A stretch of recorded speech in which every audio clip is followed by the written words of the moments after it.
Allez, si vous avez la chance d'être en vacances et si vous êtes au bord de la Méditerranée, et vous avez sans doute remarqué que l'eau est incroyablement chaude. On a même frôlé les 30 degrés dans l'eau sur la Côte d'Azur, c'est du jamais vu. Explication de Karine Durand. Oui, la température de l'eau en Méditerranée est anormalement élevée depuis le début du mois de juin. Actuellement, l'eau de baignade sur les côtes méditerranéennes est à un niveau qu'on rencontre habituellement fin août et même début septembre. En fait, elle est 4 à 5 degrés supérieure au normal de saison. Globalement, on a entre 26 et 29 degrés dans l'eau côtière des plages de France ou d'Italie.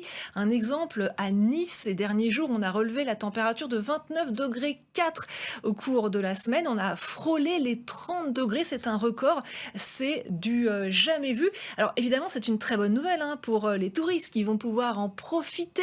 Une baignade vraiment très agréable. Par contre, c'est une mauvaise nouvelle pour la nature. Il faut savoir que les vagues de chaleur sous-marine anéantissent les coraux qui fournissent un habitat indispensable à toute la faune locale. La Méditerranée est très concernée. Il faut savoir que certaines zones de la Méditerranée ont perdu 80 à 90% de leurs coraux ces dernières années, depuis 2003, à cause des différentes vagues de chaleur qui se sont succédées.